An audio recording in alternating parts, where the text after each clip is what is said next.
ஒன்று குறிப்பேடு அதிகாரம் 18. தாவீதின் போர் வெற்றிகள். அதன் பின்னர் தாவீது பெலிஸ்தியரை தோற்கடித்து அவர்களை பணியச் செய்தார். காத்து நகரையும் அதன் சிற்றூர்களையும் பெலிஸ்தியரிடமிருந்து கைப்பற்றினார். அவர் மோவாபை தோற்கடித்தார். மோவாபியர் தாவீதுக்கு அடிமைகளாகி வரி செலுத்தினர். சோபாவின் மன்னனான அதரேசர் தன் ஆட்சியை பலப்படுத்தும் நோக்குடன் யூப்ரத்தீசு நதியோரம் செல்கையில் தாவீது அவனையும் காமாத்தின் அருகே புறமுதுகு காட்டச் செய்தார். அவனிடமிருந்து 1000 தேர்களையும் 7000 குதிரை வீரரையும் 20,000 காலாட் படையினரையும் அவர் கைப்பற்றினார்.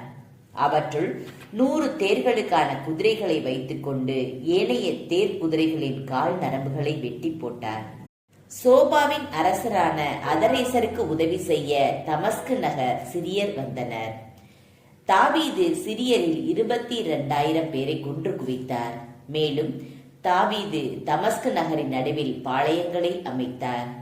சிரியர் தாவீதுக்கு அடிமைகளாகி அவருக்கு வரி செலுத்தினர்.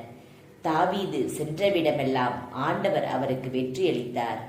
மேலும் தாவீது அதரேசரின் அலுவலர் வைத்திருந்த பொற்கேடயங்களை கைப்பற்றி எருசலேமுக்கு கொண்டு வந்தார். அதரேசரின் நகர்களாகிய திப்காத்திலும் கூனிலும் இருந்து தாவீது வெகு திரளான வெண்கலத்தை எடுத்து வந்தார். அதை கொண்டு சாலமோன் வெண்கல கடலையும் தூண்களையும் தேவையான வெண்கலங்களையும் செய்தார். தாவீது சோபாவின் அரசனான அதரேசரின் படைகள் முழுவதையும் புறமுதுகு காட்டச் செய்தது பற்றி காமாத்தின் மன்னனான தோகு கேள்விப்பட்டான். அவன் தாவீது அரசருக்கு வாழ்த்து கூறவும் அதரேசரோடு போரிட்டு அவன் மீது வெற்றி கொண்டதற்காக தாவீதுக்கு பாராட்டு கூறவும் தன் மகன் அதோராமை அனுப்பினான். ஏனெனில் அதரேசர் அதுவரை தோகுவுடன் அடிக்கடி போரிட்டு கொண்டிருந்தான். மேலும் தோகு பொன், வெள்ளி, வெண்கலத்தால் ஆன அனைத்து கலங்களையும் தன் மகன் மூலம் அனுப்பி வைத்தான்.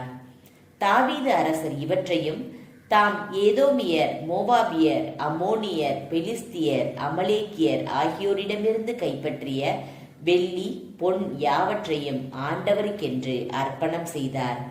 செருயாவின் மகன் அபிசாய் உப்பு பள்ளத்தாக்கில் 18,000 ஏதோமியரை வெட்டி வீழ்த்தினார். அவர் ஏதோமில் பாளையங்களை அமைத்தார். ஏதோமியர் யாவரும் தாவீதுக்கு அடிமைகளாயினர்.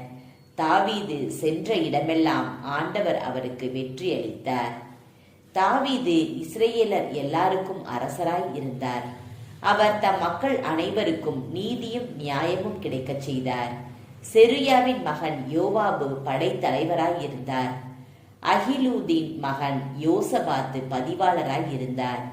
அகிதூபின் மகன் சாதோக்கும் அபியத்தாரின் மகன் அபிமெலேக்கும் குருக்களாய் இருந்தனர்.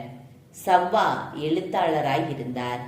யோயாதாவின் மகன் பெனாயா கெரேத்தியர் பெலிஸ்தியருக்கு தலைவராய் இருந்தார். தாவீதின் புதல்வர் அவர் தம் அரசில் உயர் பதவிகள் வகித்தனர்.